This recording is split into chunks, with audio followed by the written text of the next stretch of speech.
Assalamualaikum warahmatullahi wabarakatuh. Kembali lagi di channel Radio Horor. Untuk kisah kali ini ada sebuah cerita tentang pesugihan. Dan untuk kisahnya sebuah kisah yang berjudul Budak Tumbal Pesugihan. Sebuah cerita ditulis dari Mang Rifan. Dan sebelum kita lanjut ke ceritanya, tekan dulu tombol like video ini. Dan jangan lupa tekan juga tombol subscribe channel ini. Nyalakan juga lonceng notifikasinya agar tidak ketinggalan cerita-cerita lainnya dari channel ini. Dan buat teman-teman yang pengen membaca langsung ceritanya, nanti silahkan saja kunjungi linknya yang nanti akan saya sertakan di kolom deskripsi. Dan seperti apa untuk kisah kali ini, langsung saja kita masuk ke ceritanya.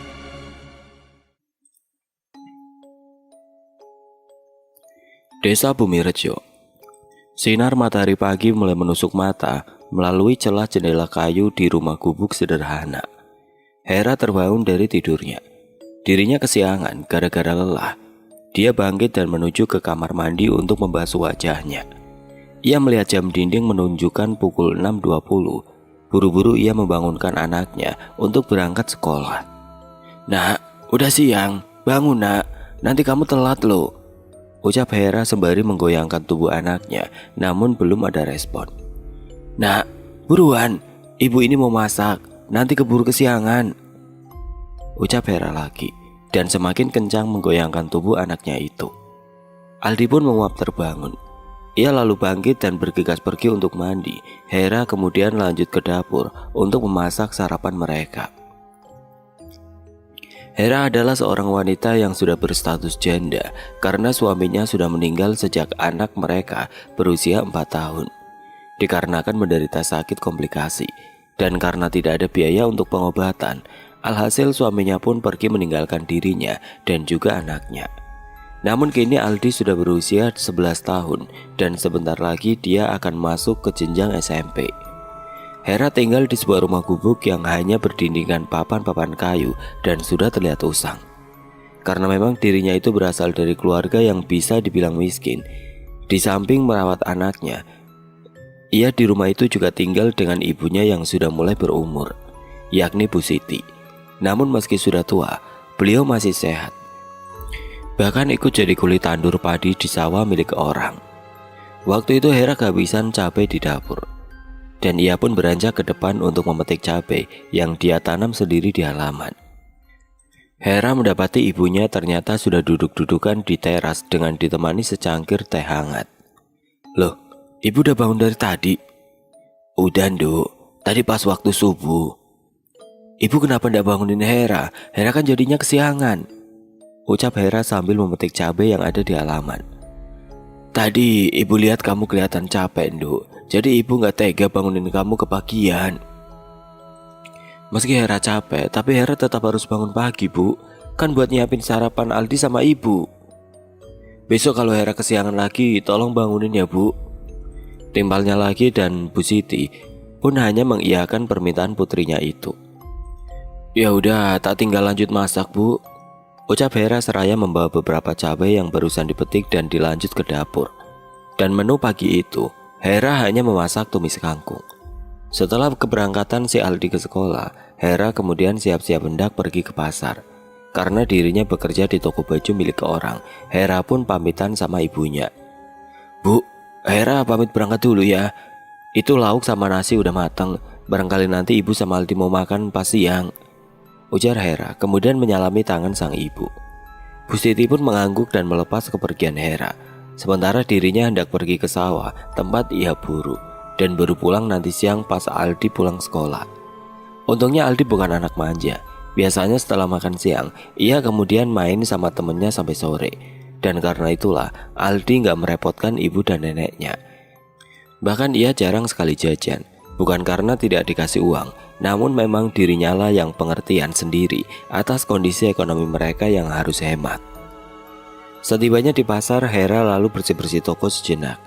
Dia kerja di situ bersama satu teman karyawan wanita lagi, namanya Hesti. Mereka berdua sudah sejak lama kerja di situ, namun lebih lama Hera dibandingkan Hesti, karena semenjak suaminya meninggal, dirinya lah yang menjadi tulang punggung keluarga. "Hera, kamu udah sarapan belum?" tanya Hesti sambil membuka nasi bungkus yang dibawanya dari rumah. Dan kutebak ia mungkin lebih kesiangan daripada aku tadi. Udah Hes, kamu makan aja dulu, ini tokonya tak bersihin aku aja dulu. Dan Hesti pun kemudian buru-buru untuk menyelesaikan makannya, karena sebentar lagi pasti orang-orang sudah pada datang ke pasar. Singkat waktu siangnya usai sibuk melayani beberapa pembeli yang datang ke toko, akhirnya jam rehat pun tiba. Tidak lupa Hesti mencantolkan sebuah tulisan berbentuk papan dari kertas kardus yang bertuliskan toko sedang rehat isoma. Dan setelah itu mereka berdua gantian sholat zuhur di dalam toko itu. Usai sholat selesai, Hesti menawarkan diri untuk membelikan makanan di warung. Dan Hera nitip saja. Dia nunggu di toko saja, sembari menunggu kedatangan Hesti yang membeli makan siang. Hera duduk termenung sembari menikmati helaian kipas angin yang sedang diputar. Karena memang siang itu hawanya gerah banget. Terkadang di saat dirinya sedang melamun, ia kembali teringat akan masa-masa di mana suaminya masih hidup. Di mana segala kebutuhan keluarga ditanggung oleh suaminya semua. Namun begitulah takdir. Misteri bagi manusia, sesuatu yang tidak bisa diduga-duga. Dan akhirnya suaminya telah diperkenankan pulang ke Allah terlebih dahulu, meninggalkan keluarga kecilnya. Dan tanpa sadar, Hera telah larut terlalu jauh dalam lamunannya itu. Tapi bukan tanpa sebab, dia jadi sering melamun. Pasalnya beban yang kini ia tanggung sebagai kepala keluarga memang sungguh berat.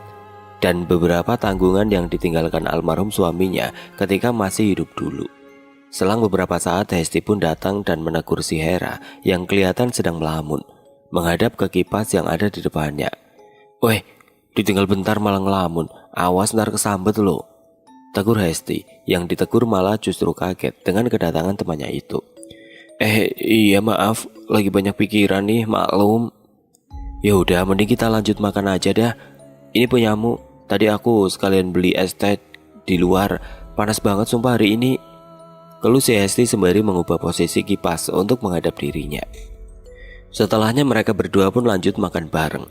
Dan kemudian ketika jam rehatnya sudah selesai, toko kembali dibuka. Dan mereka lanjut melayani beberapa pembeli yang datang. Tidak terlalu ramai, hanya biasa-biasa saja.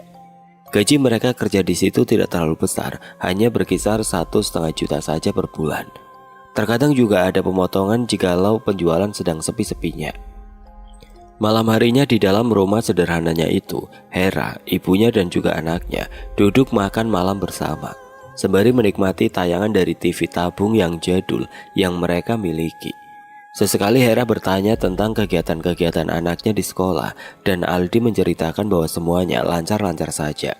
Bahkan katanya akhir-akhir ini Aldi sering mendapatkan nilai bagus, sehingga mendapat pujian dari guru-gurunya. Hera pun senang mendengar itu, begitu juga dengan Bu Siti. Ia bangga punya cucu yang cerdas.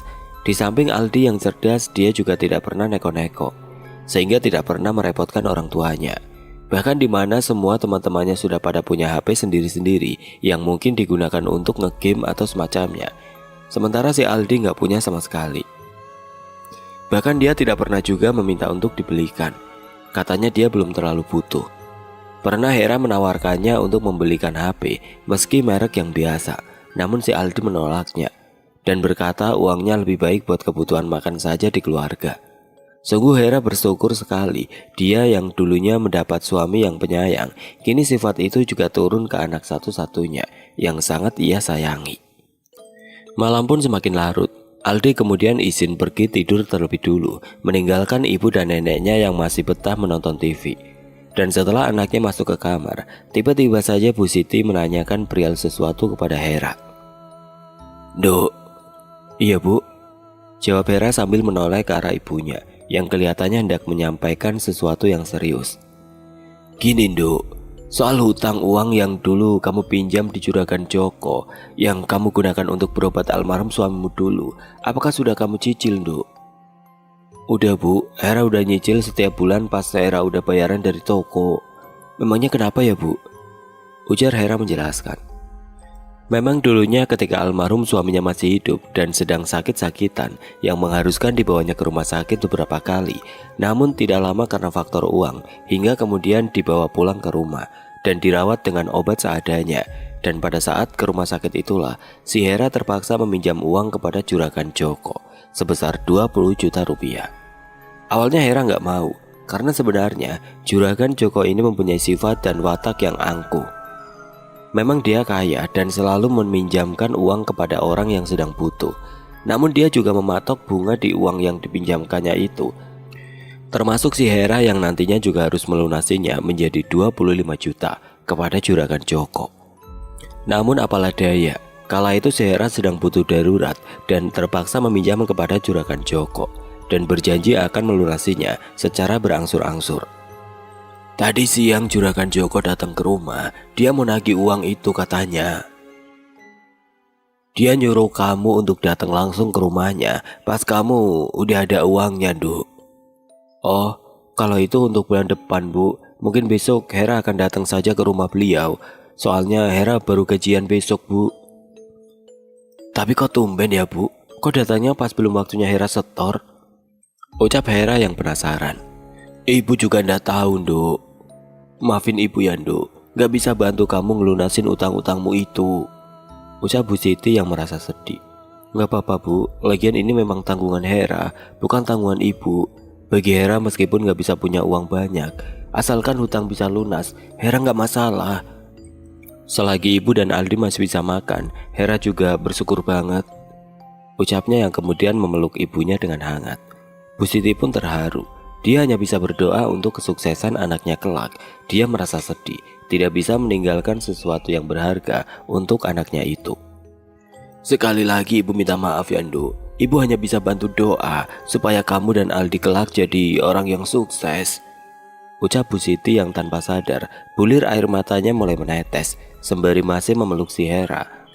Sementara Hera yang mendengar dari doa ibunya, dia hanya mengaminkannya. Malam itu larut dengan kesedihan, hingga setelahnya mereka memutuskan untuk segera tidur karena sudah lelah. Keesokan harinya seperti biasa, Hera sudah berada di lapak bersama dengan Hesti. Dan hari ini mungkin adalah hari yang ditunggu oleh mereka berdua. Karena pasalnya, nanti siang mereka akan mendapat gaji rutinan per bulannya selama kerja di lapak tersebut. Yang tanpa mereka sadari, ternyata hari ini juga merupakan hari terakhir mereka kerja di situ. Kau ada rencana apa nanti setelah dapat gajian? Mau liburan kah? Enggak, Ra, kayaknya aku seperti biasa doang. Mau ku tabung saja, dan sebagian buat kebutuhan sehari-hari. Paling nanti cuma mau beli rice cooker baru, yang ini udah mulai rusak. Terang Hesti panjang lebar pada Hera. Kala itu waktu menunjukkan sudah pukul 11 siang, dan nanti setelah zuhur, bos mereka akan datang. Lah, kau sendiri gimana, Ra? Tumben banget tanya gitu. Mau ngajak liburan? Enggak, cuma sekedar nanya saja. Lagian aku juga masih ada kebutuhan lain, termasuk melunasi utang yang kemarin aku pinjam di Juragan Joko. Ucap Hera yang kemudian suasana mendadak hening. Maaf, kok jadinya aku ngeluh ya? Ujar Hera yang tidak enak rekannya harus mendengarkan keluh kesahnya. Gak apa-apa, Ra. Kalau misal kamu mau curhat, aku bisa dengerin kok. Daripada kamu sering melamun mulu. Ya tapi aku cuma bisa dengar curhatanmu mulu, Ra. Kalau soal bantu dana, aku ndak bisa, Ra. Ujar Hesti. Hera pun hanya tertawa mendengar hal itu. Ia paham kalau rekan seprofesinya itu sedang bercanda. Namun si Hera nggak jadi cerita tentang keluh kesahnya pada Hesti. Ia tidak enak saja dan juga tidak ingin membebani temannya itu dengan apa yang ditanggungnya selama ini. Ia merasa sudah cukup dirinya saja yang tahu soal betapa beratnya hidup yang ia tempuh, dan tidak ingin melibatkan orang lain. Singkat waktu setelah zuhur, bos mereka pun tiba, dan waktunya penerimaan gaji bulanan. Bosnya itu bernama Bu Atun. Namun ada yang aneh hari ini setelah kedatangan Bu Atun ke lapak. Wajahnya nampak ingin menyampaikan sesuatu yang serius sekali. Dan benar saja, Hesti dan Hera diminta untuk kumpul sejenak seusai rehat zuhur itu. Dan kini mereka sudah kumpul di dalam ruko. Dengan ruko masih ada tulisan sedang rehat siang di papan yang ada di depan ruko. Ada apa ya, Bu? Kok tiba-tiba ngumpulin kami bersama? Ujar Hesti yang memecah keheningan. Begini, Ra, Hes. Sebenarnya saya tidak enak bilangnya, dan saya bingung mau nyampein gimana. Ujar Bu Atun yang sengaja berhenti memotong ucapannya. Gak apa-apa, Bu, bilang aja. Barangkali kami mungkin ada kesalahan atau semacamnya, biar kami bisa evaluasi ke depannya. Iya gak, Hes? Ujar Hera meminta persetujuan dari Hesti, dan kawannya itu hanya menganggukkan kepala. Sebelum meneruskan ucapannya, Bu Atun terlihat mengambil nafas dalam dan mengembuskannya perlahan. Begini Ra, kalian tidak ada kesalahan apapun kok selama kerja di sini. Saya justru berterima kasih kepada kalian yang telah sungguh-sungguh bekerja keras selama kerja di sini. Namun kayaknya kalian cukup sampai di sini saja dulu. Rencananya saya hendak menutup ruko dan dagangan ini karena saya sendiri sedang terkena musibah. Tapi maaf, saya nggak bisa menyebutkannya. Rencananya saya akan menjual ruko ini untuk keperluan saya sendiri. Tapi tenang saja, kalian nanti akan tetap dapat uang pesangon selama kalian kerja di sini. Ya begitulah kira-kira yang ingin saya omongkan kepada kalian. Sekali lagi, saya mohon maaf. Sungguh penuturan yang mengejutkan bagi Hesti dan Hera. Namun keputusan tetaplah keputusan, dan mereka berdua harus menerimanya dengan lapang dada. Dan ternyata hari itu juga Bu Atun telah menyiapkan uang pesangon buat mereka berdua. Beliau memberikan satu amplop coklat masing-masing yang katanya berisi uang 5 juta rupiah. Dan setelahnya mereka berdua juga boleh dipersilakan pulang saat itu juga. Tentu saja Hesti dan Hera sedih kala itu. Dan mereka berdua pun berpamitan kepada Bu Atun dan mengucapkan terima kasih atas bantuannya selama ini karena telah menerima kerja di tempatnya. Setelah itu Hesti dan Hera pun pulang ke rumah masing-masing. Hera melangkah gontai ketika hendak pulang ke rumah, namun dirinya tidak langsung menuju rumah. Seperti yang diucapkan kemarin, hari ini setelah gajian, Hera akan menyetorkan uang cicilan hutangnya ke Juragan Joko. Dan tibalah Hera di rumah yang memiliki halaman luas dan bertingkat 2. Yang mana rumah itu adalah rumah paling megah di desanya. Setelah menemui beberapa ajudan Juragan Joko di pos rumahnya, Hera langsung dipersilakan untuk masuk ke dalam. Wah, lihat siapa yang datang, si janda cantik rupanya, ujar Juragan Joko yang memang suka genit ke semua wanita. Juragan, tolong jangan genit seperti itu, saya kesini hanya ingin menyicil hutang-hutang saya, ujar Hera seraya memberikan uang beberapa lembar ke Juragan Joko. Dan ketika dihitung, jumlahnya ternyata 2.100.000, yang mana itu adalah total 3 kali setoran untuk 3 bulan. Loh, kenapa ini lebih? Bukannya kau biasanya setor cuma 700.000? Jangan-jangan kau lagi banyak uang ya? Ucap Juragan yang menatap Hera curiga. Hera pun mengembuskan nafas panjang, kemudian menjelaskan maksud dari jumlah setoran yang diberikannya kali ini. Dia menjelaskan bahwa itu memang untuk setoran 2 bulan ke depannya, mumpung ada, karena setelah ini dirinya belum ada pekerjaan lagi. Hera juga meminta keringanan jikalau nanti jatuh tempo pembayaran, tapi dirinya belum ada uang. Ia mohon diberi waktu dulu. Tentu saja Hera bercerita tentang dirinya yang sudah tidak bekerja lagi di pasar, pun juga dengan temannya yang juga diberhentikan. Oh, jadi begitu. Tapi terus terang, hutang tetaplah hutang, dan kau harus tetap melunasinya bagaimanapun caranya, ujar Juragan Joko dengan ponga dan meremehkan. Namun Hera hanya terdiam tidak menjawab. Sayang, panggil Juragan dengan nada genit. Bukankah aku pernah memberimu penawaran yang enak? Jika kau mau menerima tawaran untuk menjadi istriku, akan kuanggap hutangmu itu lunas. Bukankah itu tawaranku dulu? Bagaimana? Apakah sekarang kau mau menerimanya? Memang dulu Hera pernah ditawarkan begitu, namun dia menolak dengan dalih dia tidak mau menikah lagi setelah kematian suaminya, dan itu adalah prinsipnya. Dan sekarang pun ternyata keputusannya masih sama.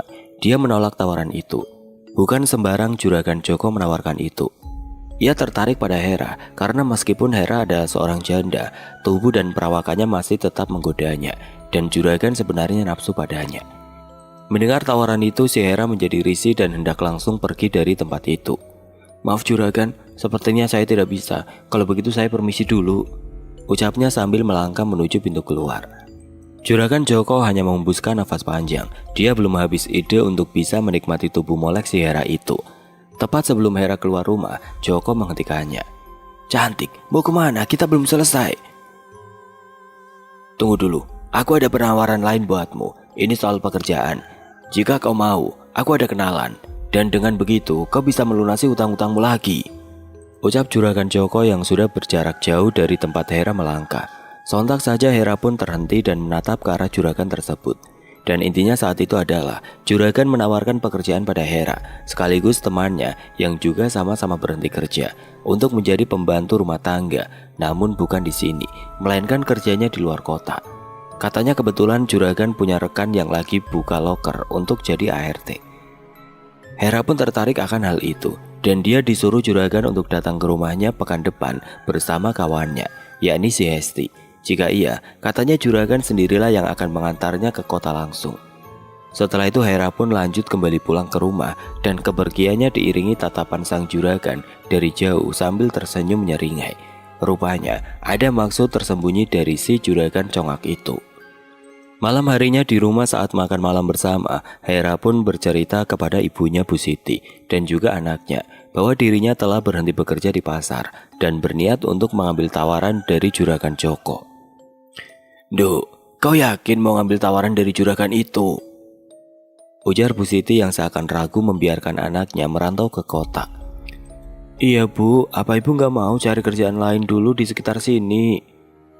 Aldi juga menimpali ucapan ibunya. "Begini nak, cari kerja sekarang lagi susah-susahnya, dan aku pikir nanti di rantauan gaji yang Hera dapatkan lumayan besar mak. Aku ingin urusan hutang dengan juragan sombong itu agar cepat selesai. Dan kamu nak, tolong nanti jaga nenek ya, selama ibu masih merantau. Doain ibu saja biar nanti bisa punya banyak uang, dan kamu sekolahnya yang bener ya, jangan bandel," ujarnya pada si Aldi. Bu Siti dan Aldi pun hanya terdiam. Benar juga apa yang dikatakan Hera. Jika hutang sudah lunas, pasti mereka akan nyaman. Dan rencananya setelah hutang selesai, Hera akan kembali pulang dan buka usaha kecil-kecilan dan hidup nyaman tanpa hutang. "Bu, maafin Aldi ya Bu, belum bisa ngebantu ibu. Apa Aldi berhenti sekolah saja Bu, biar bisa bantu kerja dan lunasin hutang ibu?" ujar Aldi spontan. "Wis, apa yang kamu bicarakan nak? Jangan sampai kau berhenti sekolah. Percayalah sama ibu. Selagi ibu masih kuat, ibu akan berusaha memenuhi kebutuhanmu nak." Timpal Hera menatap anaknya. Sejujurnya dia kasihan pada anaknya karena dia belum bisa membelikan keinginan-keinginan anaknya. Tidak seperti anak-anak lainnya yang selalu terpenuhi ketika meminta sesuatu kepada orang tuanya. Namun dia bersyukur karena anaknya itu enggak neko-neko. Setelahnya suasana pun jadi haru dan mereka saling berpelukan. Dan pada akhirnya, Bu Siti dan Aldi memberikan izin kepada Hera untuk merantau. Lalu setelahnya mereka lanjut tidur, karena malam sudah mulai larut. Dan rencananya, ia akan memberitahukan tentang tawaran dari juragan itu kepada kawannya, yakni Hesti.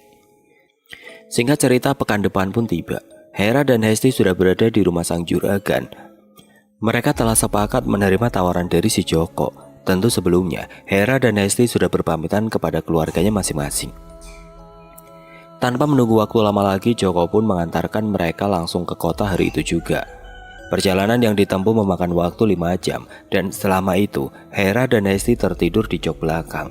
Kala itu hanya 3 orang saja, di mana satunya adalah juragan Joko sendiri yang mengemudi mobilnya. Juragan Joko itu tersenyum penuh nafsu. Ketika menatap 2 tubuh molek wanita yang tertidur itu, ternyata kawan si Hera juga cantik. Memang juragan Joko itu sebenarnya bejat. Hanya saja sifatnya itu ia sembunyikan. Bahkan istri-istri yang pernah dinikah sebelumnya sudah ia ceraikan karena katanya sudah bosan. Dan kini ia hanyalah duda yang punya banyak uang di desanya. Dan singkatnya tibalah mereka di salah satu rumah besar di kota itu. Hera dan Hesti pun diajak masuk untuk menemui pemilik rumahnya. Ternyata pemilik rumah itu adalah Pak Faiz. Dia juga seumuran dengan juragan Joko yang adalah kawannya. Usai menjelaskan panjang lebar pekerjaan yang harus dijalani Hera dan Hesti, Faiz pun memberikan kertas kontrak kerja untuk ditandatangani mereka berdua. Hera dan Hesti sempat terkejut ketika mendengar gaji yang akan diterima per bulannya, yakni 6 juta. Bahkan saking gagal fokusnya kala itu, mereka berdua tidak berpikir kecurigaan sama sekali saat itu. Mereka hanya menganggap ini adalah peluang.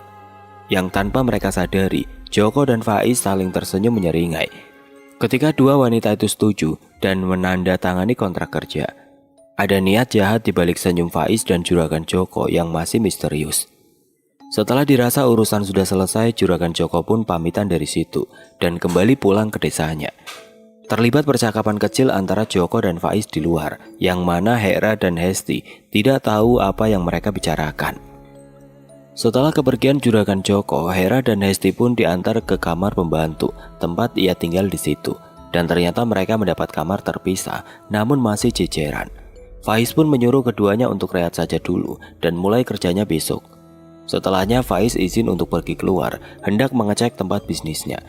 Dia ini adalah seorang pengusaha kulineran dan sudah banyak cabang yang dimilikinya.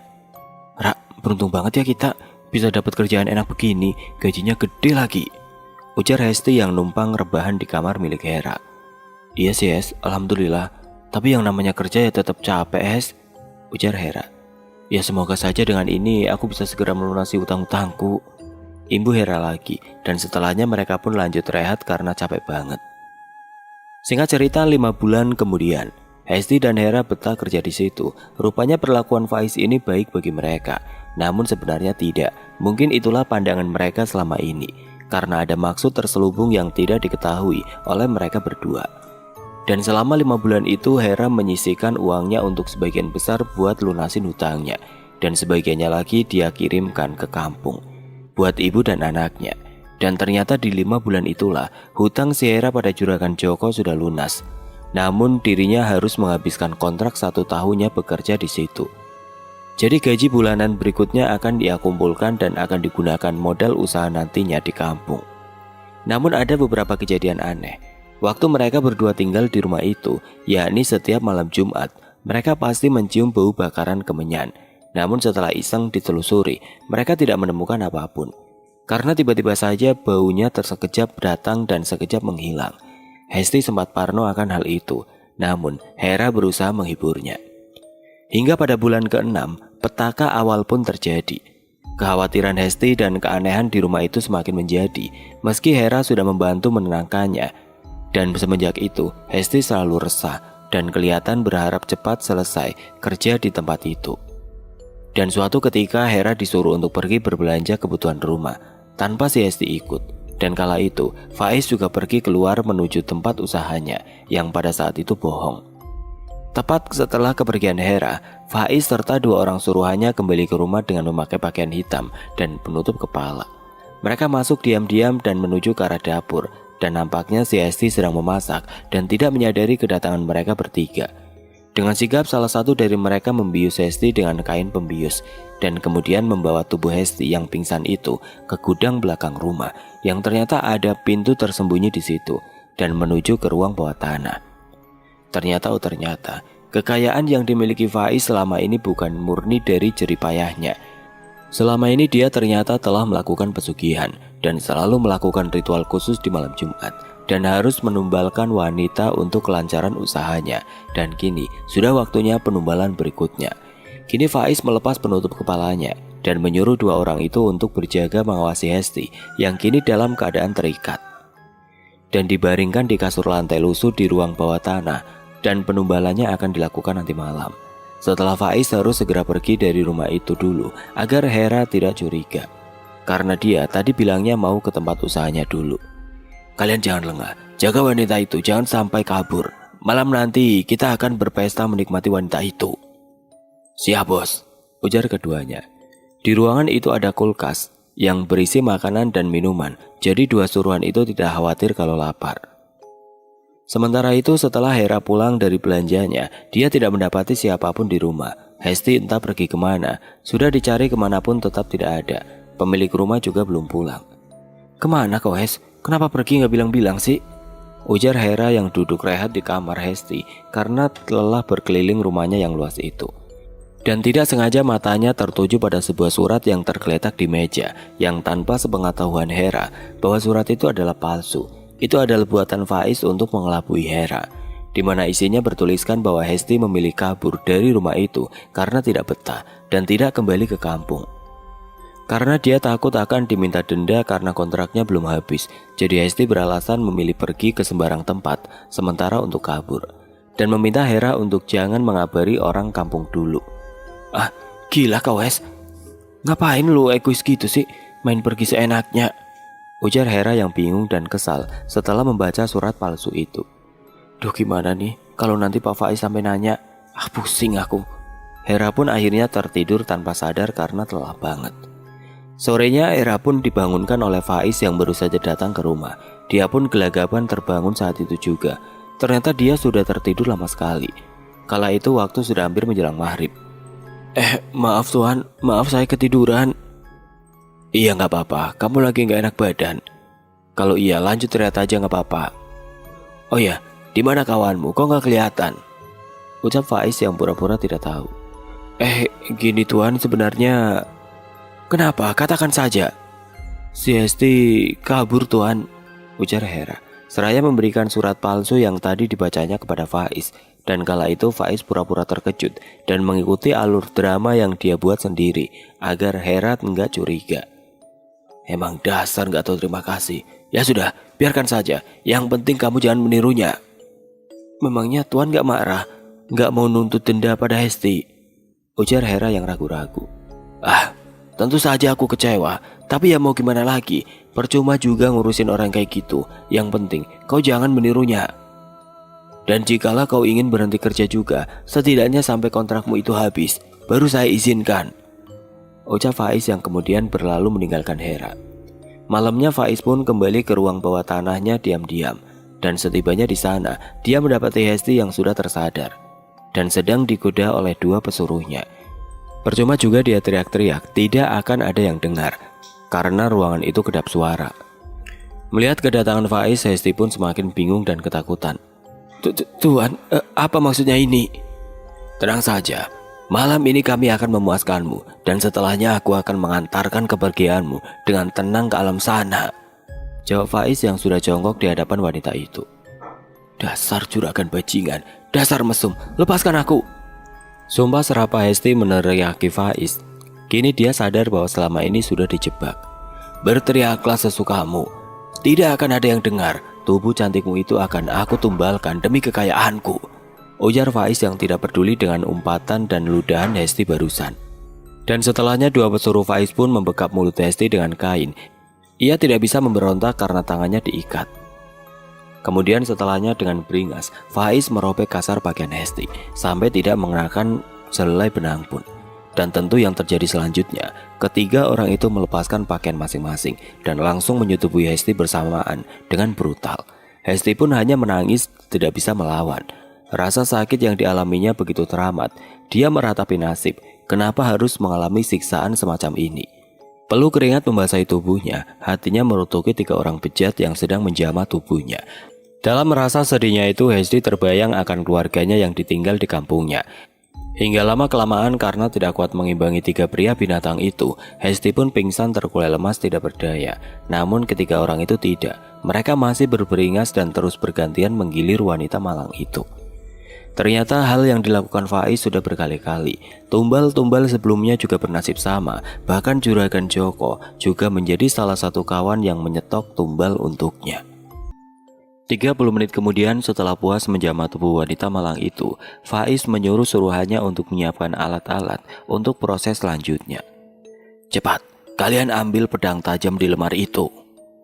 Tidak selang lama kedua pesuruh yang masih dalam keadaan bugil itu datang membawa sebilah pedang panjang dan juga karung sebagai wadah. Cepat kalian tusuk jantung wanita itu, lalu kita akan mulai tumbal seserahannya, ucap Faiz yang hanya menatap dua suruhannya itu dari kursi. Dirinya sedang duduk sambil minum. Dan dengan kejam salah satu dua orang suruhannya itu langsung menusukkan sebilah pedang itu tepat di jantungnya si Hesti. Hesti pun sontak terlonjak sesaat. Namun setelahnya wanita malang itu pun akhirnya tewas di tempat. Darah mulai mengucur dari dadanya. Kemudian setelah itu tubuh yang sudah tidak bernyawa itu dibopong menuju salah satu ruangan lagi yang juga ada di sana. Dan setelah pintu ruangan itu dibuka, di dalam ruang bawah tanah itu ada juga sebuah ruangan yang lumayan luas. Dan ada lubang yang ditutup oleh alas kayu yang lebar, yang ternyata isinya adalah semua korban tumbal pesugihan dari Faiz bangsat itu. Kemudian salah satu dari suruhannya itu meletakkan tungku kemenyan dan juga beberapa kembang-kembangan untuk sesajen tepat di depan tubuh yang sudah digeletakkan itu. Lalu keduanya mundur ke belakang. Faiz maju ke depan dan duduk bersila di hadapan jasad itu. Dia mulai merapalkan mantra untuk memanggil sesembahan pesugihannya. Son ingsun Nyai Kunti, kula nimbali tumeka siki abdi me awak sembahan. Ing suwura awujuda rupa tumeka marang ira rogo iki tukurono dadi bondo. Dan selang beberapa saat muncul sesuatu dari atap ruangan itu. Samar-samar yang kemudian menjadi jelas, yakni nampaknya sosok wanita raksasa berjubah hitam mengerikan. Dengan raut wajah hancur dan kuku, serta giginya yang tajam. Ternyata sesembahan pesugihan Faiz adalah kuntilanak hitam. Aku terima tumbalmu, menjauhlah sebentar dari jasad itu, akan kulumat dulu darah nikmat itu, ujar sosok itu pada Faiz. Kedua suruhan Faiz meski sudah berkali-kali melihat hal itu, tetap saja pemandangan sosok Kunti yang menyerap habis darah dari jasad itu sungguh mengerikan. Dan setelah tubuh jasad itu menyusut, Kunti itu kembali terbang melayang. Buanglah jasad itu ke lubang, sama seperti tumbal-tumbal sebelumnya, perintah Kunti itu. Dan Faiz pun kemudian menyeret tubuh tidak bernyawa itu dan menyuruh dua pesuruhnya untuk membuka papan penutup lantai itu. Ketika terbuka, bau anyir dan bangkai dari dalam lubang sungguh menyengat, karena di dalamnya juga ada jasad-jasad dari tumbal sebelumnya. Lalu dengan tega jasad Hesti yang menyusut karena kehabisan darah akhirnya dilempar ke lubang tersebut, lalu ditutup kembali. Faiz dan dua pesuruhnya tetap duduk menunduk di hadapan Kunti hitam yang sedang melayang itu, menunggu petua selanjutnya. Sesuai perjanjian, akan kulipat gandakan penghasilan semua usahamu. Dan tentu jangan lupa, setelah ini periksalah kamarmu. Aku sudah memberikan uang dan perhiasan sebagai ganti tumbal yang kau berikan. Tapi aku punya satu penawaran menarik untukmu, ucap Nyai Kunti pada Faiz. Apa itu, Nyai? Aku tahu dirimu masih menyimpan cadangan tumbal satu lagi di rumah ini. Berikan dia padaku Jumat depan, dan akan kuganti dengan kekayaan yang melimpah untukmu. Faiz pun merasa heran, mengapa Nyai Kunti meminta tumbal lebih daripada biasanya. Apa yang sebenarnya Nyai inginkan? Berbagai macam pertanyaan pun merasuki pikirannya. Hentikan pikiran bodoh itu, aku tahu apa isi pikiranmu, ujar Nyai Kunti yang membaca isi pikiran Faiz. Sementara dua pesuruhnya semakin ketakutan karena ritualnya belum selesai-selesai. Aku tertarik pada wanita itu. Darahnya manis, kemungkinan dia kelahiran lahir di hari Minggu Kliwon. Aku tidak sabar ingin mencicipinya. Baiklah Nyai, akan kusiapkan tumbal untuk Jumat depan, jawab Faiz. Dan setelahnya Kunti hitam itu pun pergi menghilang dari tempat itu. Bos, sudah selesai kan? Tanya salah satu pesuruhnya. Faiz hanya menganggukkan kepala. Syukurlah, sumpah merinding banget. Padahal udah sering ikut dampingin bos jalani ritual, tapi kok aku tetap takut ya? Sudah, jangan pikirkan. Setelah ini kalian akan aku berikan uang lebih dari biasanya. Bukankah kalian juga puas menikmati tubuh wanita tadi kan? Wah, asik. Iya sih bos, mantap banget santapan kali ini, ujar salah satu dari mereka. Ya sudah kalau begitu, kalian bersihkan ruangan ini. Dan setelah itu, cepat, kalian keluar dari rumah ini diam-diam. Ingat, jangan sampai ketahuan. Dan satu lagi, buatlah persiapan untuk penumbalan Jumat selanjutnya, ujar Faiz yang telah memakai pakaiannya, yang hendak menuju kembali ke kamarnya. Ternyata selama ritual tadi berlangsung, mereka bertiga belum memakai pakaian apapun, dan mungkin itu membuatnya kedinginan. Dan setelah kembalinya ke kamar, benar apa yang dikatakan Kunti hitam itu. Di atas kasurnya telah bertebaran uang warna merah dan juga berbagai macam perhiasan. Dirinya juga tidak sabar untuk melihat usaha-usaha kulinernya yang juga akan semakin ramai. Namun dirinya teringat akan sesuatu, yakni kesepakatan ia dengan juragan Joko kawannya. Dulu Joko ini berpesan kepada Faiz, jikalau nanti Hera akan ditumbalkan, dirinya meminta untuk ikut andil dalam menjamah tubuh indah itu sebelum ditumbalkan. Dan si Faiz pun mengiyakan hal itu. Maka dari itu Faiz hendak mengabarkan kepada Joko untuk datang nanti Kamis depan sebelum waktu penumbalan dimulai. Dan karena sudah lelah, akhirnya Faiz pun terbaring tidur di kasur yang masih bertumpukan uang kala itu. Sementara di tempat lain, yakni di kampung, malam itu Bu Siti belum bisa tidur. Dia duduk di kursi yang ada di teras rumah gubuknya itu. Dan malam itu hujan sedang deras di kampung. Dia merasa rindu pada anaknya yang merantau selama 6 bulan dan belum pulang sekalipun. Ia khawatir akan kondisinya di luar kota sana. Nek, udah malam, dingin Nek. Masuk saja yuk ke dalam, ajak Aldi yang tiba-tiba muncul dari dalam ruangan. Nenek, kepikiran ibu ya? Sama Nek, Aldi juga kangen. Bu Siti yang tadinya enggan beranjak kini segera menghampiri cucunya. Dia tidak ingin cucunya itu larut dalam kerinduan pada mamanya itu. Sudah nak, nenek kan masih ada di sini. Ya sudah, kita masuk saja ke dalam. Nenek tadi masak ubi rebus, pasti enak makan di cuaca begini. Rayu Bu Siti agar cucunya itu tidak sedih. Kamu ambil ubinya di panci dapur ya, nenek mau kunci pintu dulu, perintah Bu Siti. Aldi pun langsung beranjak menuju ke dapur. Tepat sebelum menutup pintu, Bu Siti menatap ke pepohonan di halaman rumahnya yang basah kena hujan dan tertiup angin lebat. Dan ia pun berkata dalam batinnya, "Nah, semoga kamu di sana baik-baik saja." Ucapan ini ditunjukkan kepada Hera. Entah mengapa akhir-akhir ini hati Bu Siti seakan resah tanpa tahu apa sebabnya. "Nek, ini Nek, udah ditaruh ada," ujar cucunya yang membawa ubi rebus hangat itu. Setelahnya pintu depan pun ditutup dan mereka berdua makan ubi bersama sambil nonton TV. Lantas, bagaimanakah yang akan terjadi selanjutnya? Apakah Hera akan tahu fakta sebenarnya tentang apa yang menimpa kawannya, atau justru dia akan menjadi korban selanjutnya? Pagi menyingsing, suasana di rumah besar itu kini menjadi semakin sepi. Di bagian dapur rumah, seorang wanita terlihat sedang sibuk memasak untuk sarapan tuan rumahnya. Terkadang dirinya melamun, memikirkan temannya yang kemarin sudah kabur secara diam-diam. Dirinya tersadar ketika tiba-tiba mencium bau gosong dari bumbu dapur yang sedang ditumisnya.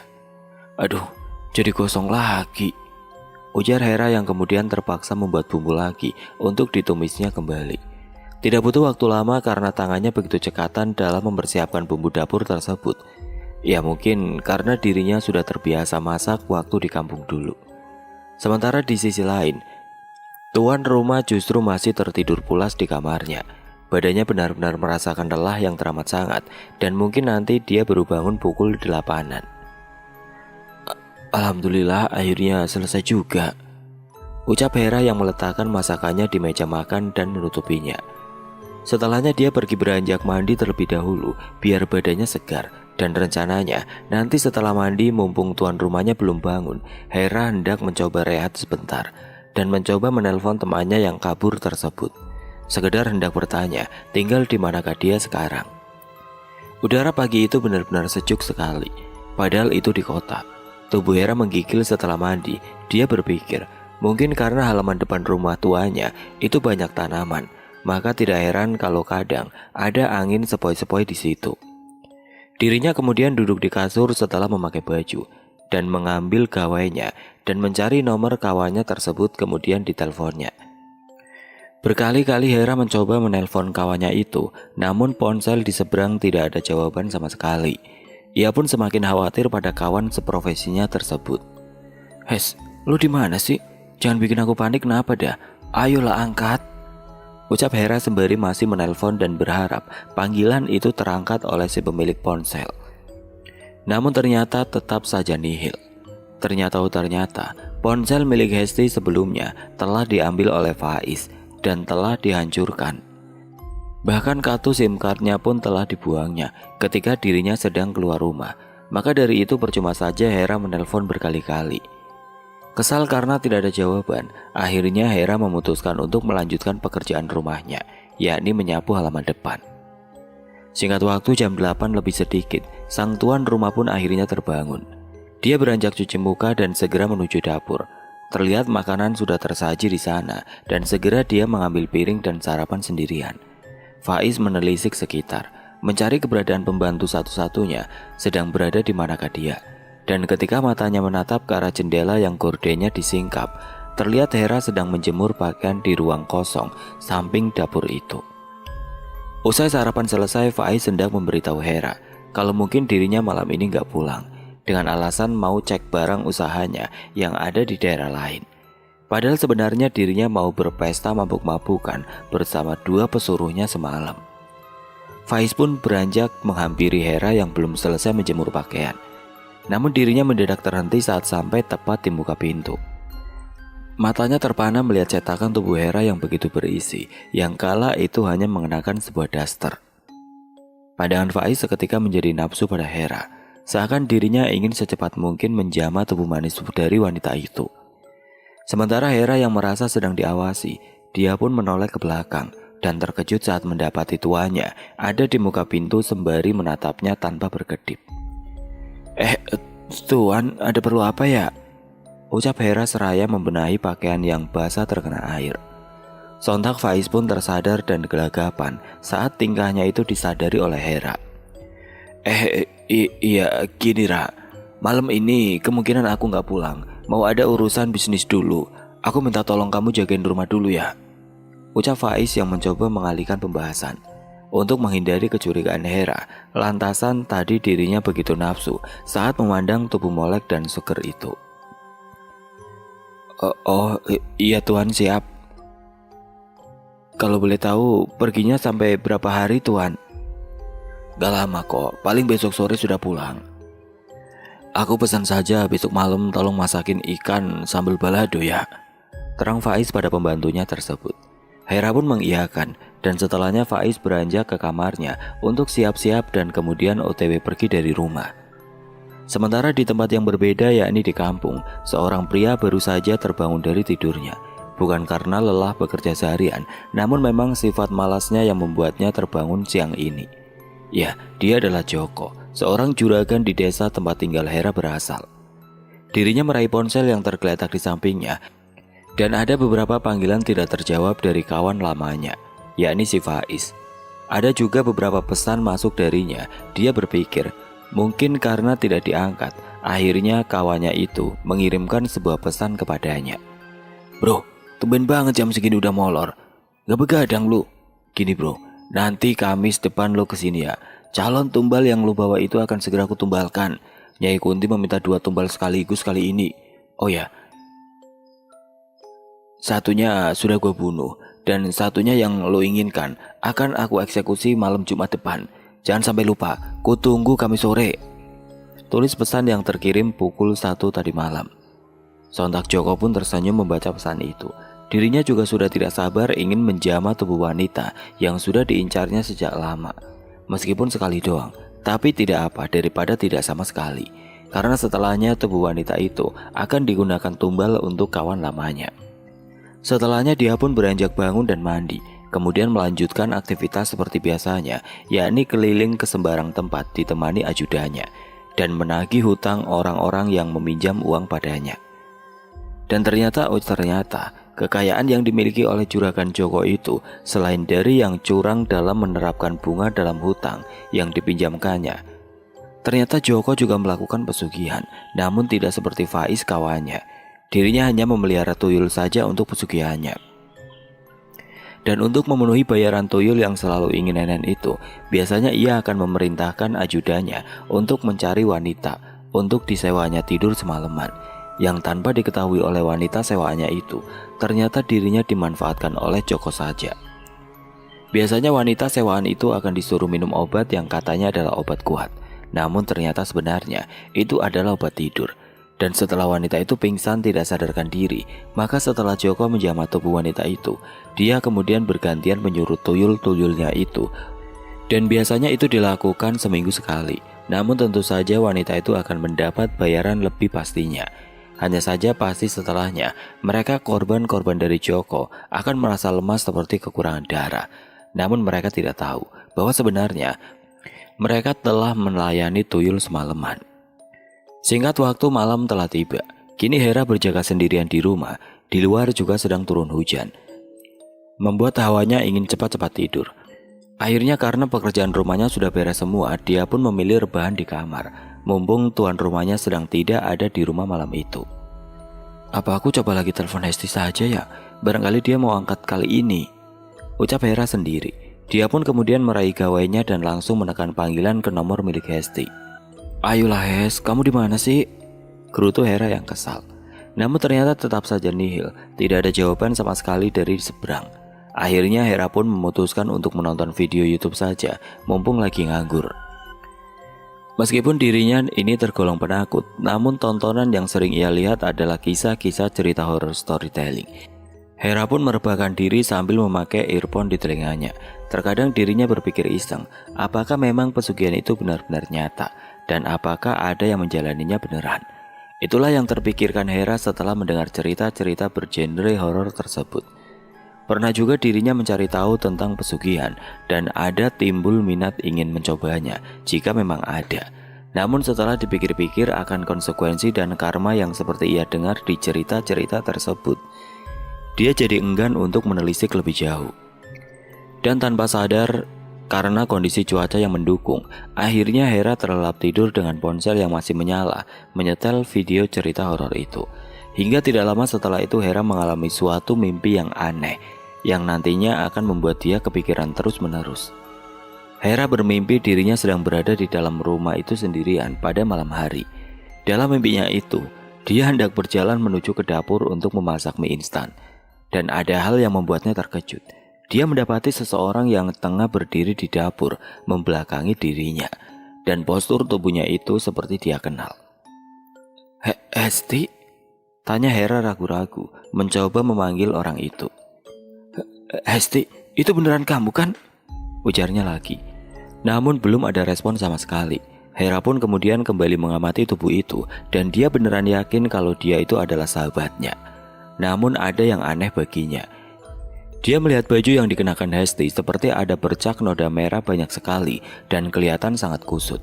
Hera pun memberanikan diri untuk mendekat dan mencoba memanggilnya lagi. Hes, jawab, itu kamu kan? Ucap Hera yang masih ragu-ragu. Dan tiba-tiba terdengar sautan memilukan dari sosok yang ada di hadapannya tersebut. Tolong aku, Ra.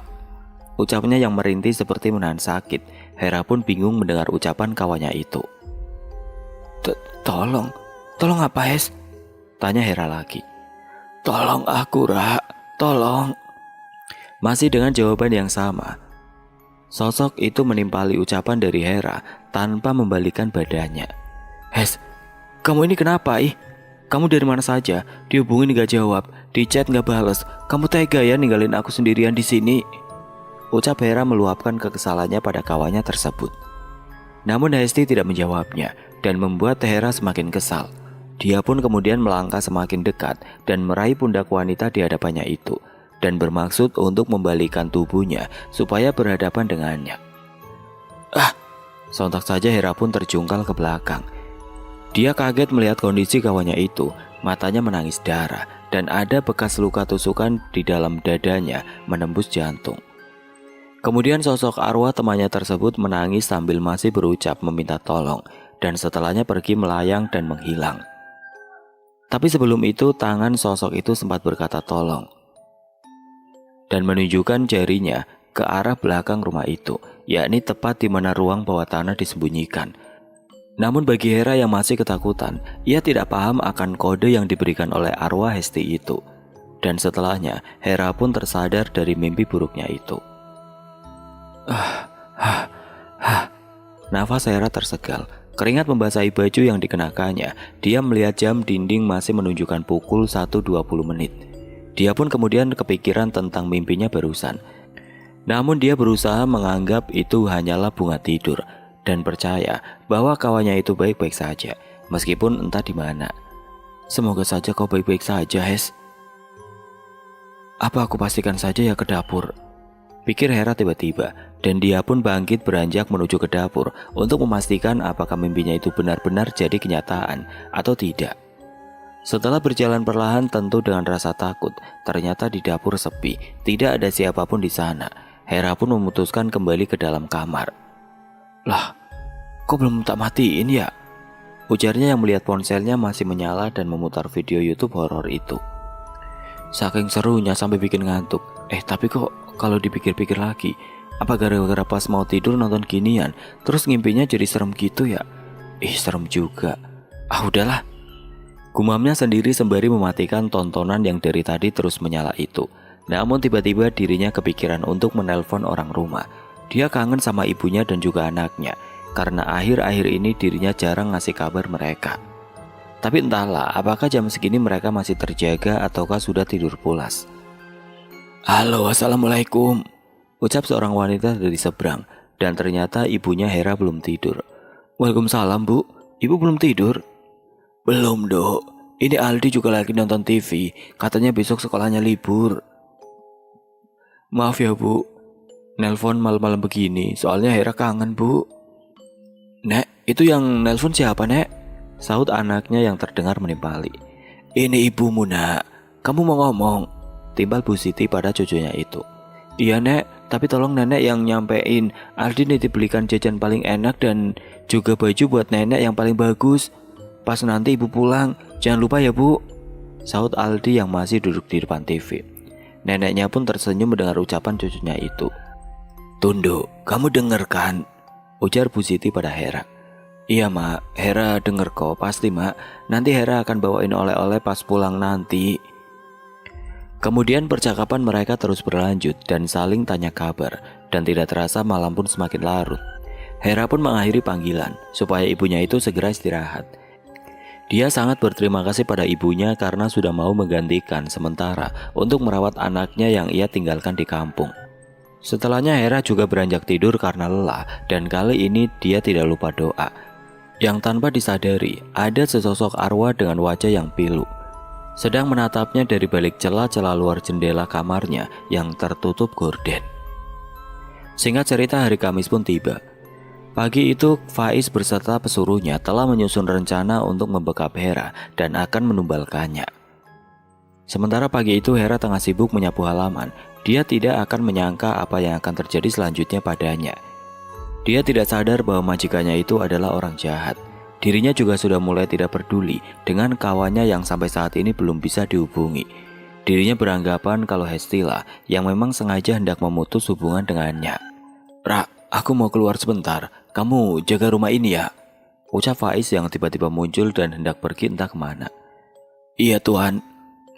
Faiz pun kemudian pergi menaiki mobilnya, dan ternyata ia hendak membeli beberapa keperluan untuk ritual nanti malam, seperti dupa dan yang lainnya. Tumben banget jam segini udah bangun dan pergi, tukas Hera yang menatap kepergian tuanya itu. Dia pun kemudian lanjut menyapu halamannya. Kemudian setelahnya dia berencana bersih-bersih dalam ruangan, karena memang itulah rutinitas Hera selama bekerja di situ. Terdengar suara dering telepon. Halo, iya cuy, ada apa? Sahut seseorang dari seberang sana. Lu ada di mana sekarang? Tanya Faiz yang sekarang ternyata sedang menghubungi Joko.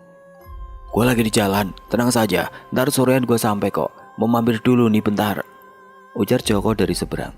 Ya udah kalau gitu, gue tunggu nanti sore. Oh ya, jangan langsung masuk rumah dulu nanti. Kabarin gue dulu kalau udah sampai sekitaran rumah, tugas Faiz pada Joko. Siap coy, sahut Joko yang kemudian mengakhiri panggilan teleponnya.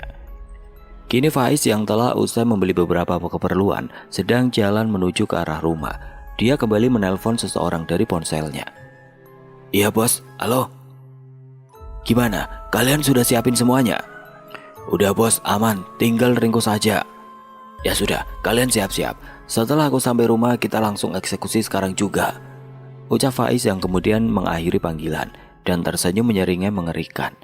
Ternyata tadi malam tanpa sepengetahuan Hera, Faiz telah menyeludupkan dua pesuruhnya ke rumah dan menyuruhnya bersembunyi di ruang basement tempat ritualnya berlangsung. Sampailah Faiz di rumah dan dia mengirimkan pesan chat pada pesuruhnya untuk standby di posisi. Kemudian Faiz akan memainkan dramanya untuk menjebak Hera ke dalam perangkapnya. Hera, panggil Faiz dari ruang tengah. Sontak yang dipanggil pun segera menghadap. Iya Tuan, ada apa? Gimana kerjaanmu hari ini? Sudah selesai semua? Sudah Tuan. Begini, aku mau benerin lampu di gudang belakang. Nanti tolong bantuin pegangin tangganya ya. Tanpa rasa curiga sedikit pun Hera pun mengangguk mengiyakan. Lalu kapan Tuan sekarang? Ya, biar nanti sore bisa langsung nyala. Ya sudah, kamu ke belakang dulu. Aku mau ambil kunci gudangnya, ucap Faiz yang kemudian melangkah meninggalkan Hera. Hera pun tiba di depan pintu gudang belakang yang sengaja Faiz kunci gembok dari depan. Hera bahkan belum pernah sekalipun masuk ke sana. Ia juga heran apa sebenarnya isi gudang itu. Dan nampak beberapa saat, nampak Faiz membawa tangga lipat guna menghayati dramanya itu. Setelahnya pintu pun dibuka dan Faiz masuk lebih dulu dengan bibir yang tersenyum menyeringai. Ayo buruan Ra. Kenapa malah bengong mulu? Dan tepat ketika kaki Hera melangkah masuk ke dalam gudang, setelah melewati pintu kayu yang terbuka dua sisi itu, dari balik pintu seorang keluar dan membekap Hera dengan mengenakan sapu tangan yang sudah diberi obat bius. Hera tidak sempat melawan dan akhirnya dia pingsan. "Kerja bagus kalian. Cepat, bawa dia ke ruangan bawah." "Wah John, kayaknya mangsa kali ini jauh lebih nikmat ya. Lihat aja nih bodinya, mulus banget," ujar salah satu lelaki itu. "Udah buruan bawa saja ke bawah. Berat ini goblok, jangan melongo dulu," ujar kawan satunya. "Iya ya, serius banget sih lo," ucapnya. Namun kawannya tidak menimpali ucapannya. Tapi memang betul apa yang dikatakan kawannya itu. Bodi Hera memang menggoda. Setelah dibaringkan di kasur, mereka lalu mengikat tangan Hera dan memandangi tubuhnya dengan penuh nafsu. Dan bersamaan dengan itu Faiz datang membawa kotak yang berisi jarum suntik, membuat dua pesuruhnya heran. "Bos, itu buat apa?" "Ini, biar kalian makin puas. Lihat saja nanti," ujar Faiz pada keduanya. "Bos, kita nunggu Juragan Joko dulu atau gimana? Udah gak sabar ini bos aku," ucap salah satu dari mereka. "Tenang saja, sebentar lagi dia akan datang." Dan benar saja ada panggilan masuk di ponsel Faiz, dan ternyata itu adalah Joko. Dirinya berkata sudah sampai. Katanya ia tidak jadi mampir. Sontak saja Faiz langsung menyuruhnya masuk saja ke rumah. Gerbang dan pintunya tidak dikunci, dan berujar untuk langsung menuju ke ruang bawah tanah seperti biasanya. Tidak berselang lama papan pintu kayu penutup ruang bawah itu terbuka. Muncullah Joko dari atas. Dia pun segera menghampiri tiga pria yang sudah berada di ruangan itu. Wah. Kau kasih dia makan apa coy? Tubuhnya malah semakin menggoda dibanding terakhir kali kulihat." "Ya kau tahu sendirilah, makananku selalu enak-enak," ucap Faiz berbahasa basi. "Sudahlah, gak usah lama-lama lagi. Cepat lepaskan pakaian kalian semua. Aku tahu kalian sudah tidak sabar." Tanpa diperintah dua kali semuanya melepaskan pakaian termasuk si Faiz. Namun sebelum itu, dirinya berjalan mengambil suntikan yang tadi dibawanya dan kemudian menyuntikannya ke lengan Hera. "Weh, lu apain dia?" tukas Joko yang heran. "Tenang saja, ini adalah cairan obat perangsang. Aku jamin kalian akan puas," ucap Faiz dengan kecinya. "Kau tidak lupakan apa yang aku katakan dulu?" "Iya, aku paham. Silahkan kau nikmati sepuasmu dulu. Aku nanti setelahmu," ujar Faiz. Dulu memang Joko pernah meminta bahwa dirinya lah yang akan pertama kali menjamah tubuh itu. "Dan untuk kalian berdua nanti setelah giliranku," ucap Faiz pada kedua pesuruhnya, dan mereka mengangguk saja. Toh gak masalah buat mereka karena juga bakalan dapat giliran. Kemudian setelahnya apa yang terjadi pada Hera sama seperti yang terjadi pada Hesti dulu. Sungguh malang sekali nasib kedua wanita itu. Sudah hidupnya penuh dengan cobaan, kini malah harus berakhir dengan mengenaskan. Kini Joko pun dengan beringas melucuti dan menyobek paksa pakaian Hera, kemudian langsung menyetubui dengan brutal. Nafsunya kini telah tersampaikan. Suara erangan hanya disaksikan tiga orang lainnya yang sedang menunggu jatah gilirannya masing-masing. Sementara Hera hanya terdiam karena dirinya sedang tidak sadarkan diri. Waktu terus berlalu. Jeritan suara erangan kian makin keras terdengar dari mulut pria keji dan biadab itu. Kini giliran jatah dua pesuruh Faiz yang menjamah tubuh Hera secara bersamaan. Dan di saat itulah Hera pun tersadar dan terkejut mendapati tubuhnya sedang dilecehkan oleh dua pria yang tidak dikenalnya. Siapa kalian?" ucapnya sambil terisak dan menahan sakit. Tubuhnya panas akibat obat rangsangan yang diberikan oleh Faiz. Dan saat mata Hera tertuju pada dua orang di samping, dia terkejut. "Tuan?" Lalu menatap pria yang di sampingnya juga. "Juragan Joko." Tangisnya pun semakin pecah setelah menyadari ternyata dirinya telah dijebak. "Dasar kalian bajingan, terkutuk, biadab," ucapnya sembari menahan sakit karena masih digerayangi oleh dua pesuruh Faiz. Joko pun mendekatinya dan berkata sambil memegang dagu Hera yang kala itu sedang dalam posisi tertelungkup ke bawah. "Tutup mulutmu, jangan berisik, dan cukup layani kami. Percuma kau teriak, tidak akan ada yang mendengarkanmu," ucap Juragan Joko meremehkan. "Tenang saja, setelah ini aku akan mengirimmu ke neraka, karena dirimu sebentar lagi akan menjadi tumbal." "Tumbal? Apa maksudmu?" tanya Hera yang makin kesakitan. Dirimu akan menjadi tumbal demi kekayaan tuanmu selama ini, ucap Joko seraya tangannya menunjuk ke arah Faiz. Sementara yang ditunjuk hanya tersenyum menyeringai. Dan setelahnya karena muak dan kesal, Hera pun meludahi Joko yang ada di hadapannya. Pria itu justru tertawa. Dia tidak akan membiarkan kesempatan ini. Dia pun kembali lagi mengambil alih dan menyetubui wanita itu dengan paksa lagi dalam keadaan Hera yang sudah sadar. Dia pun hanya bisa menangis dan pasrah, dan dalam pikirannya kala itu hanyalah dendam, dendam, dan dendam. Kemudian dengan keji mereka pun serentak menjamah tubuh Hera secara bersamaan, sampai wanita itu akhirnya benar-benar lemas dan pingsan lagi. Dan mereka pun akhirnya menyudahi perbuatannya karena sudah puas. Kamu jangan khawatir, setelah ini akan aku buat cerita bahwa dirimu telah kabur dari kerjaan, ucap Faiz kepada wanita yang sudah tergolek lemas itu. Dan untuk gajimu selama ini, tenang saja, akan aku titipkan pada Joko yang akan memberikannya langsung kepada orang tuamu di kampung.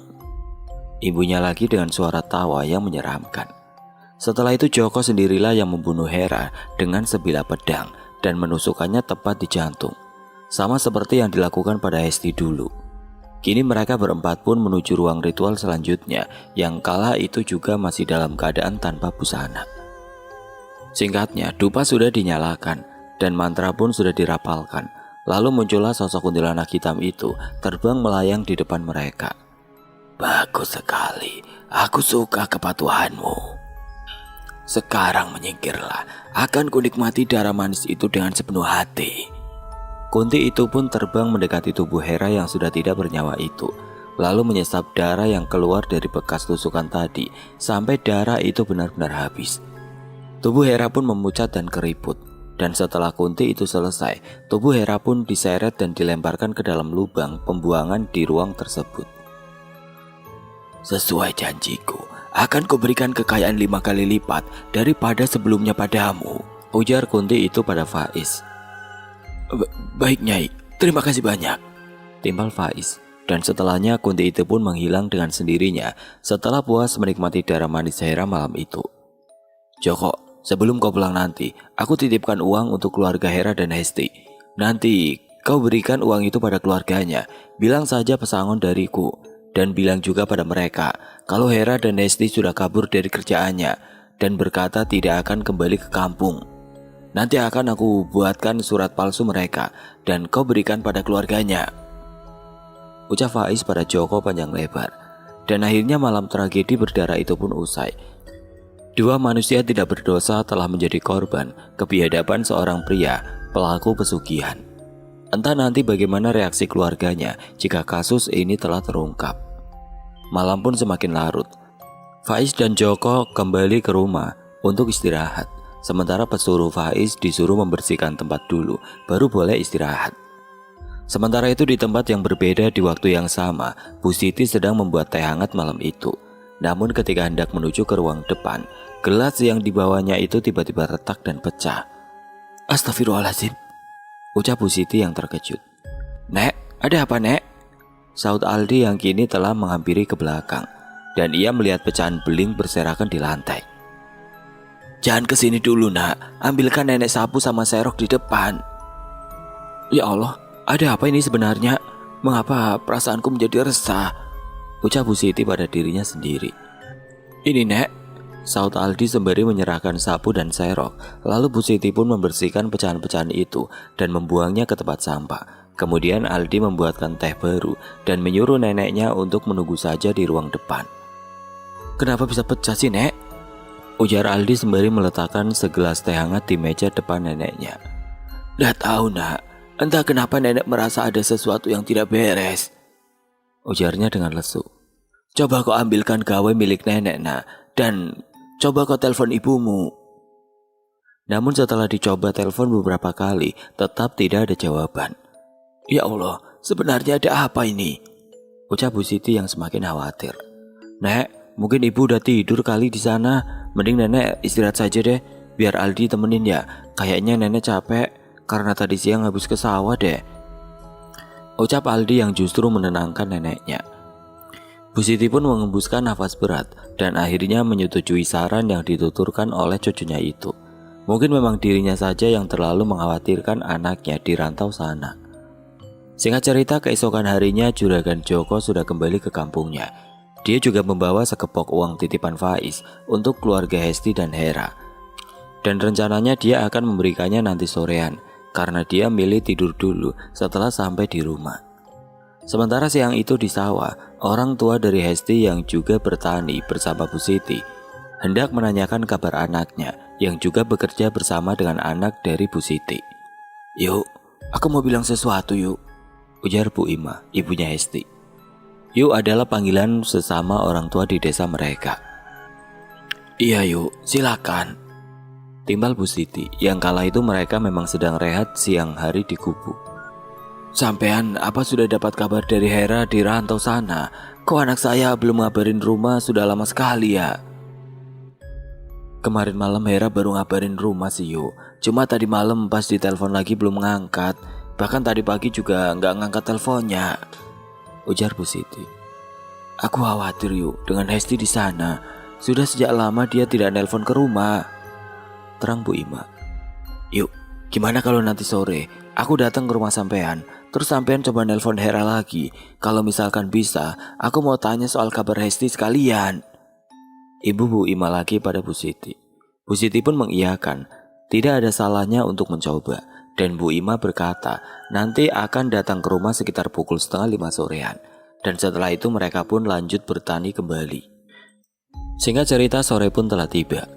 Bu Siti dan Aldi sedang dudukan di dalam rumah dan kemudian terdengar suara ketukan pintu dari luar.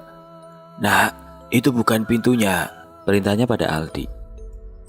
Aldi pun beranjak dan segera membuka pintunya. Didapati dua orang seumuran dengan neneknya menyapa dirinya. "Nak, nenekmu ada di rumah?" tanya Bu Ima. Pak Budi, suami Bu Ima, juga ada di situ. "Iya mbok, ada di dalam, mari masuk dulu," tawar Aldi pada mereka. Dan kemudian mereka dipersilakan duduk di kursi kayu lusuh seadanya. Beberapa saat kemudian Bu Siti terlihat dari belakang dan membawakan 2 gelas minuman untuk tamunya itu dan menawarkannya kepada mereka untuk diminum. "Nah, tolong ambilkan ponsel nenek di kamar," pinta Bu Siti pada Aldi. Aldi pun segera beranjak dan mengambilkan ponsel itu lalu memberikannya pada neneknya. "Semoga saja diangkat ya yuk," ucap Bu Siti pada Bu Ima. Kemudian Bu Siti mulai menelpon nomor anaknya, dan setelah dicoba berkali-kali, tetap saja tidak ada jawaban dari seberang sana. Mereka semua pun merasa heran dan khawatir. Apa yang sebenarnya terjadi pada anak-anak mereka? 20 menit kemudian mereka tiba-tiba dikejutkan dengan kedatangan seseorang ke rumah itu. Bu Siti pun menghampiri ke depan, dan ternyata itu adalah Joko, pria yang menawarkan kerja anaknya dulu. "Apakah boleh saya masuk? Ada yang mau saya sampaikan. Ini tentang Hera dan juga kawannya." Mendengar itu Bu Siti pun langsung menyuruh masuk ke dalam. Dan akhirnya rumah itu jadi sempit karena diisi beberapa orang. Joko juga baru tahu tamu yang ada di rumah itu adalah orang tua Hesti juga. Dan itu malah lebih mempermudahkannya. Dan kini mereka semua pun siap mendengar kabar yang akan disampaikan oleh Joko tentang kondisi anak mereka yang ada di rantauan sana. "Kemarin saya barusan berkunjung ke tempat kawan lamaku, dan itu adalah tempat di mana anak kalian kerja di sana. Namun sebelumnya, saya mohon maaf. Mungkin yang akan saya sampaikan adalah kabar buruk," ucapnya sengaja terhenti. Kabar buruk? Maksudnya gimana juragan?" ucap Ima yang menimpali. "Sebenarnya aku malu pada kawan lamaku di kota. Ternyata setelah kemarin aku sampai ke sana, Hera dan Hesti sudah kabur dari pekerjaan mereka. Padahal kontrak mereka belum selesai, dan saya sendiri juga tidak tahu mereka kabur kemana." "Tidak mungkin juragan, tidak mungkin. Hera tidak akan melakukan hal buruk itu," timbal Bu Siti. "Iya juragan, Hesti juga tidak mungkin begitu. Aku tahu betul bagaimana sifatnya," ujar Bu Ima yang juga tidak percaya. Juragan Joko dengan aktingnya masih terus mencoba untuk meyakinkan mereka akan penjelasan palsu yang dituturkannya itu. "Awalnya aku sendiri juga tidak percaya, tapi setelah kawan lamaku menyerahkan ini, aku sungguh terkejut," ucap Joko seraya memberikan 2 kertas surat kepada Bu Ima dan Bu Siti. "Apa ini juragan?" "Itu adalah pesan yang ditulis oleh keduanya sebelum mereka kabur dari rumah temanku itu." Kemudian Bu Siti dan Bu Ima pun membaca seksama surat palsu yang tidak mereka sadari itu. di mana isinya menjelaskan tentang mereka yang sengaja kabur dan juga ada kata bahwa mereka tidak akan kembali ke rumah dan meminta si Faiz untuk agar tidak mencarinya ke kampung. Sontak keduanya pun menangis membaca surat itu. Rencana Joko ternyata berhasil menipu mereka, kini tinggal sentuhan akhir agar keduanya benar-benar percaya dengan tipu muslihatnya itu. Ketika keduanya masih terisak dalam tangisan, Joko kemudian berujar kembali pada mereka. Sebetulnya saya juga kecewa kepada mereka karena kabur dari tanggung jawabnya. Namun kawanku itu masih berbaik hati pada mereka dan menitipkan ini kepada saya untuk diberikan kepada keluarga mereka berdua, ucap Joko, seraya mengeluarkan amplop coklat tebal yang mungkin isinya uang dengan jumlah banyak sekali. Ini apa juragan? Tanya Bu Ima. Ini adalah uang pesangon mereka selama 6 bulan kerja di sana. Mereka kabur sebelum waktunya gajian dan meninggalkan uang pesangon mereka dengan sengaja. Awalnya aku berkata pada kawanku itu tidak perlu memberikan mereka uang pesangon, toh mereka juga kabur dari kerjaan. Tapi ternyata kawanku itu menolak ideku. Dia berkata akan tetap memenuhi kewajibannya. Dan itulah uang itu ia pasrahkan kepada keluarganya masing-masing, ujar Joko panjang lebar. Tentu saja dengan kata-kata manisnya itu Bu Siti dan Bi Ima terperdaya dan percaya begitu saja. Dan setelahnya mereka kembali terisak dalam tangisan masing-masing. Aldi memeluk neneknya sementara Bu Ima berada dalam dekapan suaminya. Mungkin itu saja yang hendak saya sampaikan. Kalau begitu saya pamit pulang dulu, ujar Joko yang kemudian beranjak pergi meninggalkan mereka semua. Malam harinya setelah kejadian tadi sore, kini Bu Siti lemas dan lesu di rumah. Dia tidak bersemangat, mungkin itu juga yang dialami oleh Bu Ima dan suaminya di rumah mereka. Namun berbeda halnya dengan Aldi, dia justru merasa apa yang diungkapkan oleh juragan Joko adalah sebuah kesalahan. Itulah pikirnya. Tapi dia tidak ingin membahas itu dulu. Dia mencoba tegar meskipun sebenarnya sedih karena tidak ada kabar lagi dari ibunya. Aldi kini memilih mencoba menghibur dan menguatkan neneknya untuk menerima keadaan nasib mereka. Nenek jangan sedih ya, masih ada Aldi kok yang nemenin nenek, ucap cucunya itu. Aldi juga sedih Nek, tapi Aldi akan semakin sedih kalau nenek terus-terusan sedih, ibunya lagi. Neneknya menatap haru cucunya itu. Dia yang seharusnya menguatkan cucunya karena kehilangan ibunya, tapi kini dialah sendiri yang justru sedih di hadapan cucunya. Bu Siti pun kemudian memeluk cucunya itu sambil menangis. Nak, maafin nenek ya, seharusnya nenek melarang ibumu pergi waktu itu, ucapnya pada sang cucu. Aldi mencoba menahan air matanya. Dia kemudian berucap, Insya Allah adik ikhlas Nek, nenek gak salah kok.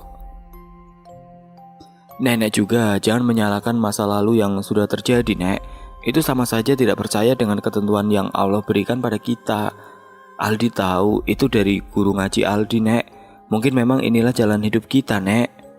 Akhirnya Aldi mulai menitikan air mata. Iya nak, betul yang kamu katakan. Ya sudah, mending kita ambil air wudhu, lalu salat hajat dan berdoa memohon kepada Allah untuk kebaikan ibumu di sana. Semoga saja segera ada kabar dari ibumu nanti, ucap Bu Siti. Akhirnya keduanya pun beranjak untuk melakukan sholat dan berdoa bersama. Dan itu terus dilakukan oleh keduanya di hari-hari berikutnya. Harapannya adalah supaya Allah memberikan petunjuk tentang apa sebenarnya yang terjadi dengan Hera di sana.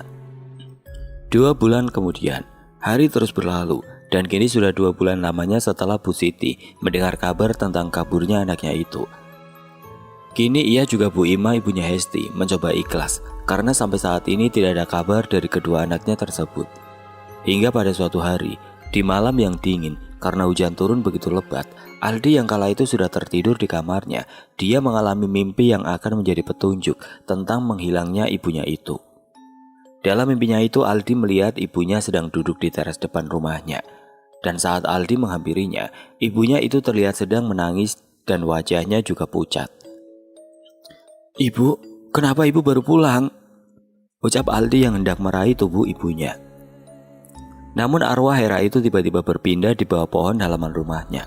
Dan Aldi hanya memeluk angin kosong. Dengan tatapan sedih dan pucatnya, arwah Hera berkata, Nak, tolong bantu temukan jasad ibu nak. Maksud ibu apa? Aldi gak paham bu, jawab Aldi sembari menangis karena rindu. Apa yang dikatakan Juragan Joko adalah kebohongan, Nak. Ibu dan Hesti tidak kabur dari tempat itu. Bu, aku gak paham, Bu, ucap Aldi seraya berlari hendak memeluk ibunya. Namun arwah Hera melayang dan berkata lagi sebelum menghilang. Dia pelakunya, dia yang salah. Temukan jasad ibu, Nak, ucapnya yang kemudian hilang entah kemana. Dan setelah itu pun Aldi terperajat bangun dari tempat tidurnya. Ibu, ujarnya yang berteriak dan bangun. Bu Siti pun kaget dan langsung menghampiri ke kamar cucunya itu. Aldi pun kemudian menangis sejadi-jadinya dan Bu Siti mencoba menenangkannya dan memberikannya air minum. Ada apa, Nak? Kamu mimpi apa? Ibu, Nek, Aldi mimpiin ibu. Coba kamu tenangkan dirimu dulu, lalu ceritakan semuanya pada nenek. Aldi pun kemudian mengatur nafasnya dan menghabiskan minuman yang tadi dibuatkan neneknya. Lantas setelahnya Aldi menceritakan semuanya, termasuk pesan yang disampaikan ibunya dalam mimpinya itu, juga tentang kebenaran Hesti dan Hera, juga yang tidak kabur dari kerjaan, juga tentang Juragan Joko yang katanya berbohong. Bu Siti yang mendengar semua itu sebenarnya ragu. Apakah mimpi yang dialami cucunya itu benar? Apakah itu semacam petunjuk untuk mengungkap semuanya? Dia pun menimang-nimang sejenak untuk memutuskan dan kemudian dia berpikir, mungkin tidak ada salahnya untuk mencurigai Juragan Joko dan mungkin esok dia akan mengintai gerak-gerik Juragan Joko. Akhirnya Bu Siti pun menemani cucunya untuk tidur kembali. Dan singkat waktu Allah kini telah mengabulkan doa keduanya. Allah membukakan jalan untuk mengungkap kasus hilangnya ibunya dan kawan ibunya itu. Pagi itu warga telah berkumpul ramai di balai desa. Entah ada apa di sana. Aldi yang kala itu libur sekolah dan hendak ikut neneknya ke sawah, kini penasaran dan ikut nimbrung di balai desa. Dan ketika melihat di tengah kerumunan, ternyata di sana ada Juragan Joko yang sudah didudukan di tengah dengan wajah yang sudah babak belur. Maaf, ini ada apa ya, Yuk? Tanya Bu Siti kepada ibu-ibu yang ada di situ. Itu, Yuk, Juragan Joko selama ini telah melakukan pesugihan tuyul dan aksinya itu berhasil terbongkar oleh warga tadi malam, ujar ibu itu yang membuat Bu Siti terkejut. Terlihat di tengah sana Joko sedang dimaki-maki oleh petugas balai. Dan tidak lama setelah itu Bu Ima dan Pak Budi datang tiba-tiba dan langsung menanyakan keberadaan anaknya, yakni Hesti, kepada Juragan Joko. Bu Ima juga mengalami mimpi yang sama seperti Aldi. Dia didatangi arwah Hesti anaknya dan berkata kalau Joko juga dalang dibalik menghilangnya si Hesti dan Hera. Semua orang yang mendengar itu juga shock. Kini Bu Siti dan Aldi juga ikut maju ke depan dan mendesak Joko untuk mengakui kebenarannya. Joko, apakah benar apa yang dikatakan oleh Bu Ima? Tegas salah satu petugas balai desa tersebut. Kita bunuh saja dia kalau tidak mau angkat bicara, teriak salah satu pemuda warga yang kesal melihat Joko yang hanya diam membisu. Akhirnya karena takut ancaman itu, Joko pun membuka semuanya tentang kerjasamanya dengan Faiz yang mencari tumbal untuk pesugihan. Dan Hera serta Hesti juga termasuk korbannya. Ia juga berkata bahwa jasad mereka ada di ruang rahasia rumahnya Faiz. Mendengar hal itu warga pun shock bukan main. Mereka semakin marah dan murka. Namun tanpa diduga-duga, Aldi telah maju dan mengangkat sebuah kursi kayu dan membantingkannya ke wajah Juragan Joko yang sudah babak belur itu. Aldi seperti kesetanan setelah mengetahui ibunya dibunuh oleh orang yang ada di hadapannya itu. Sementara sang nenek hanya terduduk, tubuhnya begitu lemas mendengar pengakuan Joko. Akhirnya Aldi pun ditenangkan oleh beberapa pemuda di sana, sedangkan kondisi Joko semakin tambah bonyok. Kemudian petugas desa menghubungi pihak kepolisian setempat dan melaporkan kasus itu. Polisi di situ juga kemudian menghubungi kepolisian di kota tempat Faiz tinggal untuk meminta bantuan menggerebek dan mencari jasad-jasad yang menjadi korban tindakan sesat Faiz itu. Dan tidak butuh waktu lama, dalam seminggu Faiz berhasil diamankan beserta 2 pesuruhnya dan dijebloskan di penjara. Jasad-jasad yang ditemukan di ruang bawah tanah kemudian diotopsi lalu dikembalikan ke keluarganya masing-masing. Dan kini jasad Hera dan Hesti juga sudah sampai di kampung. Dan para warga gotong royong untuk memakamkan keduanya secara bersamaan di hari itu juga. Tentu saja keluarga korban begitu terpukul dan berkali-kali menangis. Namun begitulah takdir, tidak ada yang bisa menebaknya. Semua sudah tercatat sejak dari manusia diciptakan. Namun para warga di situ termasuk Bu Siti, Aldi, Bu Imah, dan juga Pak Budi. Mereka yakin bahwa Allah Maha Melihat dan Maha Penolong. Mereka yakin bahwa arwah Hera dan Hesti akan diterima di sisinya, dan tempatnya adalah di surga.